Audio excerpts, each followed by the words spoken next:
వరంగల్ తూర్పు నియోజకవర్గంలో దళిత క్రైస్తవ ఐక్యవేదిక ఆధ్వర్యంలో ఐక్య రౌండ్ టేబుల్ సమావేశం నిర్వహించారు. ఈ సమావేశంలో అన్ని రాజకీయ పార్టీల నాయకులు పాల్గొని కీలక అంశాలపై చర్చించారు. డాక్టర్ గాలి వినోద్ కుమార్ మాట్లాడుతూ దళిత క్రైస్తవుల హక్కుల కోసం ఐక్యంగా పోరాడాలని పిలుపునిచ్చారు. సమాజంలో సమానత్వం, హక్కుల సాధన కోసం ఏకతాటిపై రావాలని నాయకులు సూచించారు.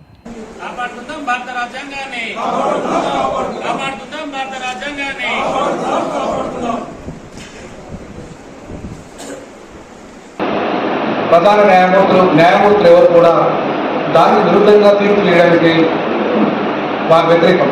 ఎందుకంటే రాజ్యాంగమే ఉన్నతమైంది. ఇవాళ రాజ్యాంగంలో ఈ రాజ్యాంగంలో ఎక్కడ కూడా హిందూ దళితులకు మాత్రమే రిజర్వేషన్ ఇవ్వడం లేదు.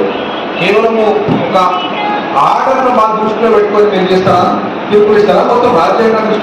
నేను నా మిత్రులందరినీ అడిగాను, సుప్రీంకోర్టు తీర్పు ఇచ్చి కింది రోజులు రాష్ట్ర సంఘం చాలా పెద్దది, నీకు ఎవరో నాయకుడు వచ్చి కాంగ్రెస్, బీజేపీ, రిపబ్లికో, టీఆర్ఎస్ వచ్చి చెప్పుడు కాదు. క్రైస్తవులు జరిగే అన్యాయం, మనకు జరిగే అన్యాయం మీద మీరు ఎందుకు ప్రశ్నించారు, మీరు ఎందుకు గొంతు విప్పారని చెప్పి చాలా మందిని అడిగినా.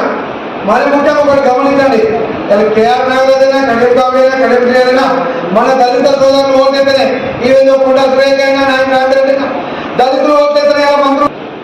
హిందూ రాష్ట్రంగా ఉండాలనుకుంటే భారత రాజ్యాంగం ఉంది కాబట్టి భారత రాజ్యాంగాన్ని గౌరవించే పరిపాలన జరగాలి. ధర్మాల పేరు మీద పరిపాలన చేస్తే ఈరోజు దేశంలో అన్ని వర్గాల నష్టం జరుగుతుంది. కాబట్టి ఈ సందర్భం తెలియస్తూ ఏదేమైనా మా పోరాటం దళిత క్రైస్తవులకు మత స్వేచ్ఛ హక్కు కల్పించాలనే రాజ్యాంగం చెప్తుంది. దాని విషయంలో కేంద్ర ప్రభుత్వం మేము పోరాటం చేస్తున్నాం. ఇమ్మీడియట్